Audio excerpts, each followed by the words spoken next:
Einen besinnlichen 3. Dezember 2021 und herzlich willkommen in meiner Kreativwerkstatt. Schön, dass du dabei bist. Ich bin Angela von der Stempelfamilie und du befindest dich mittendrin in meinem kreativen Adventskalender. Jeden Abend im Advent zeige ich dir eine sternige Bastelidee, die du fast immer schnell nachbasteln kannst. Und anschließend gibt es die Sterne des Tages. Dazu öffne ich immer meine Adventskalenderbox, heute die Nummer 3 natürlich, passend zum Tag. Aber ich habe mir überlegt, heute machen wir mal alles ganz anders. Ich weiche mal vom Protokoll ab, lege also meine Box nochmal nach hinten und zuerst zeige ich die Sterne des Tages. Dazu gehört, dass ich immer zum Anfang den Spruch des Tages ziehe. Dafür habe ich von Cordula hier so einen wunderschönen afrikanischen Adventskalender gekriegt. Einen Afrika-Adventskalender mit Zitaten aus Afrika. Und da ziehe ich hier mal den ersten Spruch für heute. Schon der 3. Spruch. War wieder so ein schöner Versprecher. Okay. Viele kleine Leute an vielen kleinen Orten, die viele kleine Dinge tun, können das Gesicht der Welt verändern. Ein Spruch von einem südafrikanischen Volk. Ich fotografiere wieder diesen Zettel hier mit dem Spruch drauf und dem Text runter und stelle das auf meinen Blog, damit mir nichts verloren geht. Ich habe es ja schon angekündigt, gibt es dieses Jahr bei mir Tatsache einen chillig besinnlichen Adventsplaner, ein Adventstagebuch. Seite 3 ist schon vorbereitet, da packe ich das mal rein. Wenn du magst, zeige ich den mal in den nächsten Tagen ausführlicher. Bin mal gespannt, wie weit ich es schaffe, den parallel zum Sternenpost-Adventskalender zu gestalten. Erstmal wieder zu, dann bleibt das alles gut gesichert und geht beiseite. Also die Sterne des Tages ziehen wir mal hier rüber. 1, 2, 3, 4, 5. Ups, ach klar, da war doch noch was. Da muss ein Stern nachsitzen. Ein Engel. Oh, ich habe hier wieder so lecker Früchtetee aus meinem Tee-Adventskalender. Vom Tag 1 zeige ich einfach nochmal. Und zwar ist es von Evelyn aus dem Kalender bunt gemischt. Sie hat uns einen süßen kleinen Engel fabriziert. Und da kriegte ich nochmal die Mitteilung, der war falsch rum. Na klar. Mal gucken, ob ich das jetzt richtig hinkriege. Also, jetzt zeige ich den mal hoch. Sehe ich das auch? Der hat rumgeturnt und war von hinten. Nein, guck mal. Das ist vorne das Kleidchen vom Engel. Die Beinchen gucken raus, die Arme gucken raus und hier hinten, oh, da siehst du die Flügel vom Engel. So, hat er nochmal seinen extra Auftritt gehabt. Richtig rum. Jetzt wandert er in die Flügel. Vom Tag 1, wenn du dich erinnerst. Okay, Tag 3. Sternenpost Adventskalender. Heute gibt es einen Stern von Veronika, Lisa, Heike und Anita. So, das ist immer meine Konzentrationsübung. Damit trainiere ich mein lediertes Hirn. Veronika kommt aus der Klingenstadt Solingen und hat uns, schau mal, diesen tollen Stern gebaut. Freude im Advent. Oh, sieht schicki aus, ne? Und jetzt drehen wir mal um. Da ist er auch nochmal beklebt und da sieht man gar nicht, wie der gebaut ist, aber ich erzähle dir das kurz. Und zwar sind das Sternenstandsformen. Ein Gesicht. Ich würde ja sagen, es ist ein Gesicht. Ich weiß es nicht genau, Veronika. Und dann sind das 5 Tannenbäume ausgestanzt und die sind zwischen die beiden Sterne geklebt. Nochmal ein Stern drauf. Und überall Blinky-Sterne, also das ist richtig glitzerig. Ist ein wunderschöner Stern von Veronika aus Solingen. So glitzert so wie die Messer aus Solingen, so konnte ich mir das auch merken. Das war der erste. Die ist sonst nicht immer eingepackt, ne? Also geht es weiter mit dem zweiten Stern. Der kommt von Lisa aus Glückstadt. Das liegt an der Elbe und das ist fast bei mir um die Ecke. Da war ich dieses Jahr sogar schon. Geocachen. Genau. Ein schöner Stern, auch ein schöner Stern. Mal mehrfach ausgestanzt, aufeinander geklebt. Mit diesem wunderschönen grünen Farbton. Echt edel in Silber. Im Boss würde ich sagen. Ja. Ein schöner Stern von Lisa. Herzlichen Dank. Lisa ist zum ersten Mal dabei. Ganz herzliche Grüße zu dir. Ich freue mich, dass du mitmachst. Von Heike aus Berlin. Heike ist schon öfter dabei. Heike überlegt immer ganz lange, was kann ich denn machen, was habe ich noch nicht. Okay, erstmal eine schöne Karte. Möge die Wärme von Weihnachten jedes Herz mit Freude erfüllen. Ein schöner Text hinten drauf. Herzlichen Glückwunsch, mein Stern hat den Weg zu dir gefunden. Viel Freude damit. Ich wünsche dir eine wunderschöne, friedvolle Adventszeit, eine noch viel schönere, besinnliche Weihnachtszeit, eine mega geile Silvesterparty, okay, und ein neues Jahr, in dem du Dinge erlebst, die dein Leben bereichern und verschönern. Herzliche Grüße von Heike aus Berlin. Toll. So viele schöne Wünsche. Ja, oben steht Anleitung zum Stern bei YouTube. Wird da mit Geldschein gebastelt. Okay, du kriegst es nicht mit Geldschein, aber du kriegst diesen tollen Stern gefaltet. Umdrehen. Ja, der ist nochmal auch besonders. Ich habe den schon mal gesehen, aber noch nicht so richtig damit befasst. Und die vierte Tüte ist von Anita aus Nürnberg. Aus der Kategorie bunt gemischt. Auch hier gibt es wunderschöne Wünsche. Die sind jetzt natürlich für mich. Und zwar ist da nochmal ein Hinweis. Da schaue ich mir das doch an. Aha. Bisschen falten. Und bunt gemischt heißt ja bunt gemischt. Und hier gibt es ein Windlicht für den Tisch.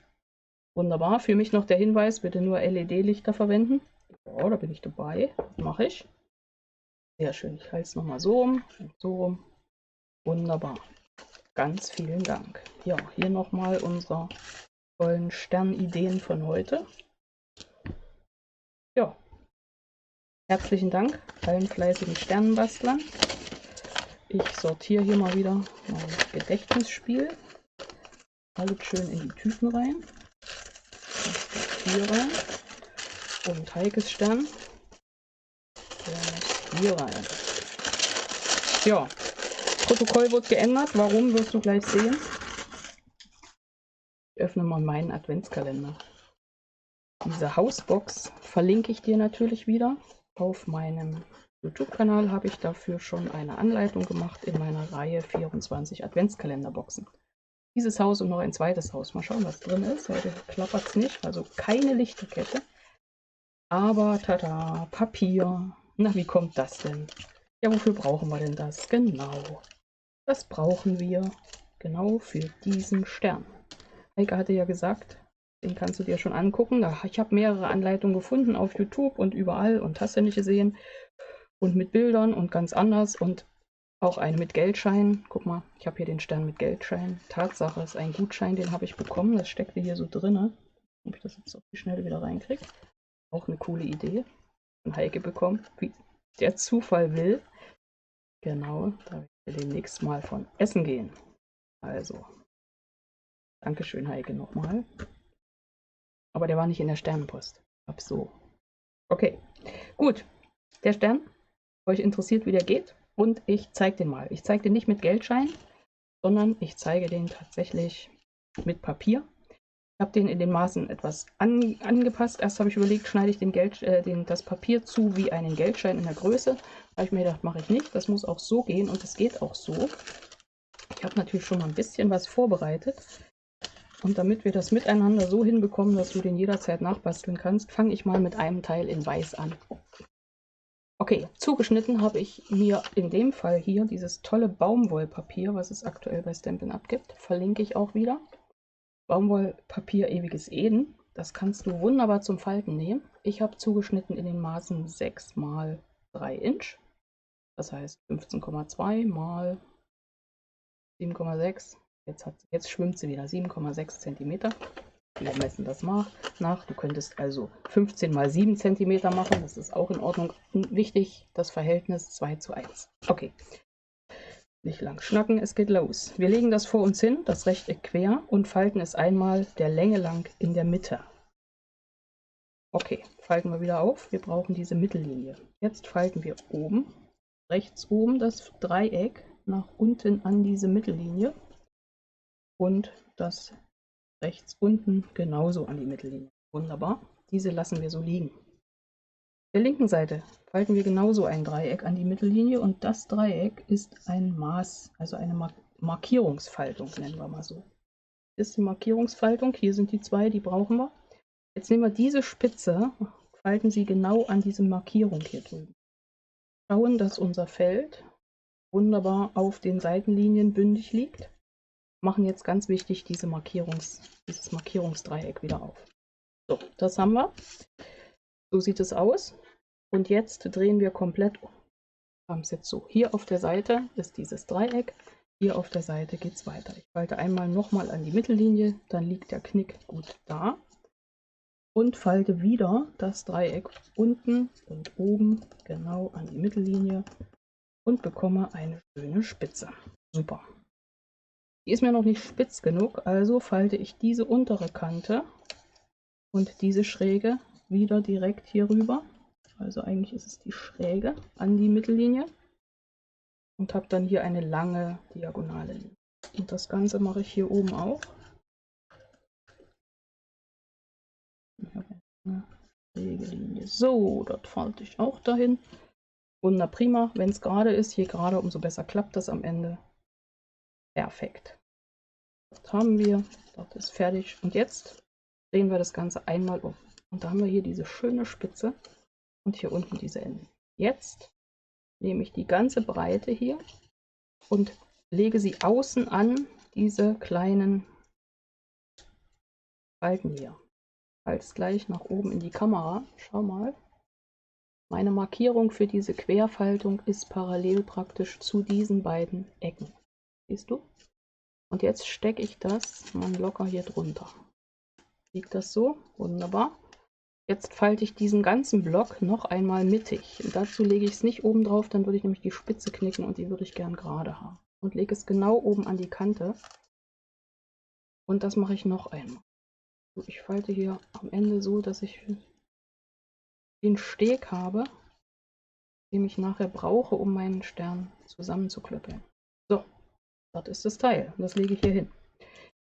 Habe ich schon mal mit dem Baumwollpapier vorbereitet. Ein Teil und noch ein Teil. Und damit wir uns das gut merken, fangen wir jetzt vorne wieder an und falten der Reihe nach überall das Gleiche. Ich sage jetzt was nochmal zum Baumwollpapier. Die eine Seite ist matt und die andere Seite ist leicht glänzend. Ich nehme die leicht glänzende nach außen. Das heißt, ich lege die jetzt unten hin und falte einmal meine Querlinie in der Mitte. So. Und hier drüben bei Dreiecke. Ich drehe das mal, da sehe ich das besser. Das erste. Und wir merken uns die Schritte am besten, wenn wir sie öfter machen. Also das leicht glänzende Außen, wieder die lange Mittellinie. Auffalten, die Spitze falten, indem wir die zwei Dreiecke an die Mitte falten. Hier sind wir. Dann machen wir weiter. Wir brauchen jetzt unsere Markierungsdreiecksfaltung. Die machen auf der anderen Seite gegenüber hier. Wenn du das schwer siehst, dann klapp einfach das Papier etwas hoch, dann ist die Mitte besser zu sehen. So, hier haben wir diese gefaltete Spitze so rum hier ranfalten. Wunderbar, wieder auffalten. Das nächste Feld. Hier unsere Markierung setzen und diese Spitze an die Markierung. Und wieder auffalten. Jetzt haben wir 1, 2, hatten wir ja schon vorbereitet, 3, 4 Mal das gleiche. Alle 4 drehen wir schon mal um und es geht auf der anderen Seite weiter. Nächster Fallschritt, also nochmal die Mitte nachfalten, dann sehen wir die besser. Nochmal Dreiecke, jetzt hier auf der Seite, wo hier schon das Dreieck ist. Kleine Dreiecke, die untere Seite, obere Seite. So, das nächste genauso, mittig falten. Untere Seite, obere Seite. Ich empfehle dir wirklich, es so zu machen, dass du, bis die Routine drin ist, die Schritte einzeln abarbeitest. Weil du 5 Elemente brauchst, kannst du gut wiederholen. Das nächste Feld. Hier ist die Sternspitze. Hier falten wir wieder an die Mitte. Wunderbar. Und noch eins. Dann haben wir insgesamt 6. Das erkläre ich dir warum. Heikes Stern hat 5. Aber ich habe das vorhin mal ausprobiert. Du kannst den Tatsache auch ergänzen und dann hast du 6.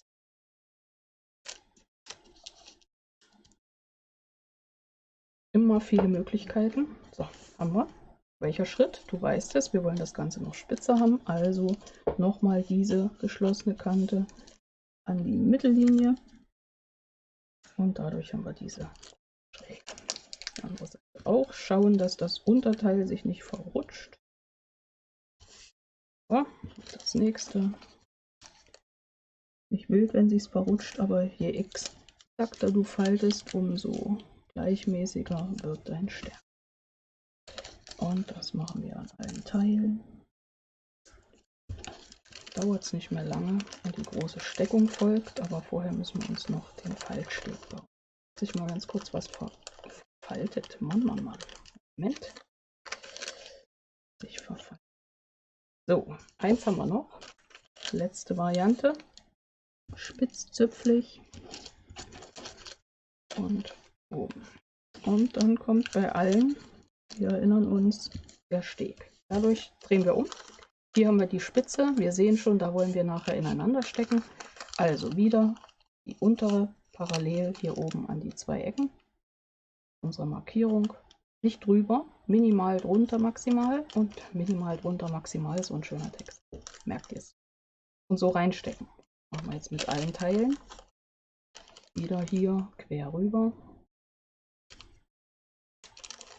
und reinstecken. Umdrehen, quer rüber und das sind witzige Nikolausmützen, oder? Wenn wir jetzt so mal drüber nachdenken, könnten das ja auch Nikolausmützen. So, der nächste Schritt ist dran. Wir nehmen die untere Kante geschlossen gefaltet und legen sie oben direkt genau an die Kante an. Auch das teilen.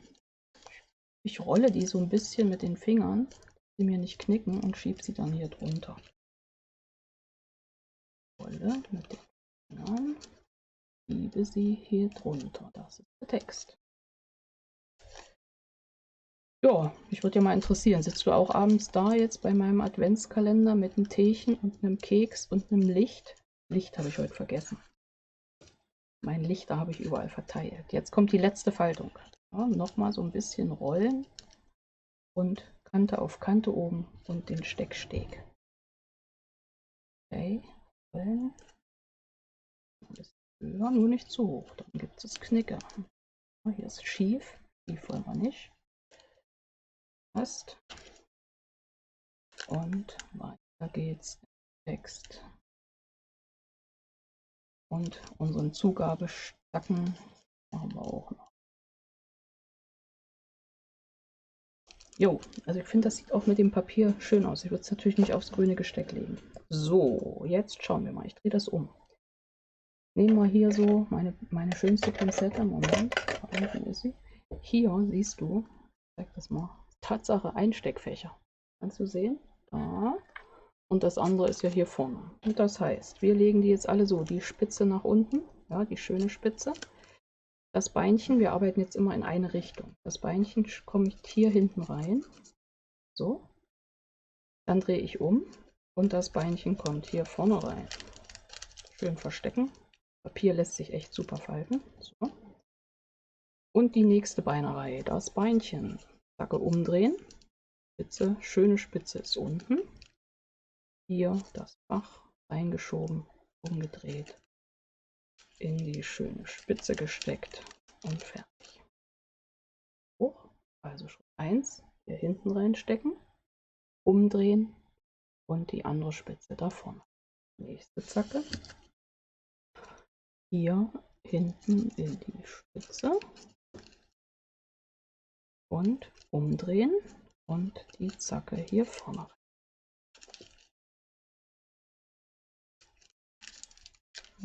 Hier gerade mal ein bisschen gefummelt.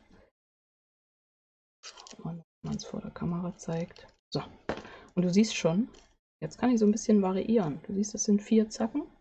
Einen nehmen wir also in jedem Fall noch. Stecken wir wieder hier rein, Spitze unten, hier hinten reinstecken.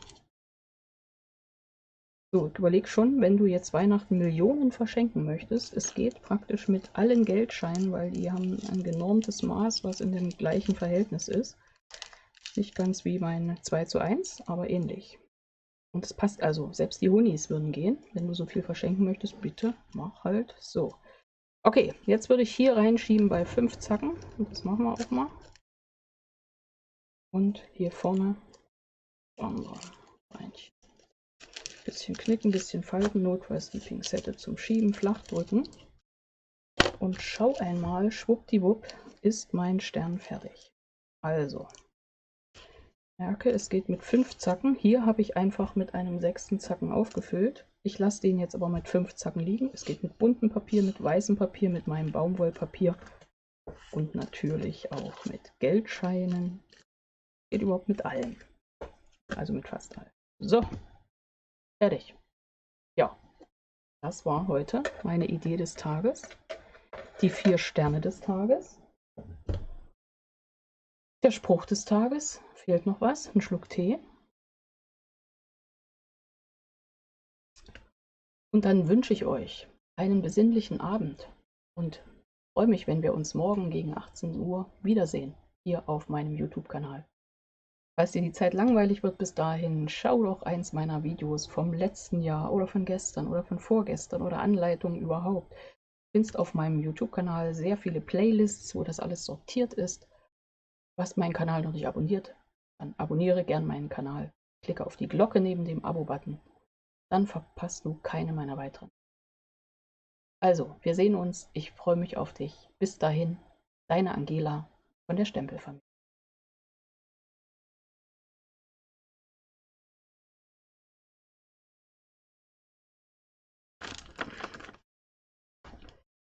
Kreativität verbindet. Glaubst du nicht? Was haben Petra aus Kreuztal, Brigitte aus Österreich oder Irmtraut aus Neumünster gemeinsam? Eigentlich nichts und doch so viel. Die und viele andere waren in diesem Jahr wieder dabei und haben Sterne und Adventsdeko gebastelt. Jeder 25 Mal den gleichen Stern. Seit 2015 lade ich schon dazu ein, gemeinsam mit mir kreativ zu werden und mir selbst gebastelte Sterne zu schicken. Geklebt, geprägt, gestanzt, geklöppelt, aus Papier, Filz, Wolle, Draht, egal wie. Jeden Stern einzeln verpackt in einem Umschlag. Dieses Jahr gab es wieder über 80 Teilnehmerinnen. Entstanden sind 96 Sternenpost-Adventskalender. Hier werden dann alle Sterne neu sortiert, umgepackt und an die fleißigen Sternenbastlerinnen zurückgesendet. So entsteht kreative Adventsfreude, Glück und Zufriedenheit bei allen Teilnehmerinnen, im besten Fall. Also stimmt es. Kreativität verbindet, auch in diesem Jahr. Euch allen eine besinnliche, kreative Adventszeit.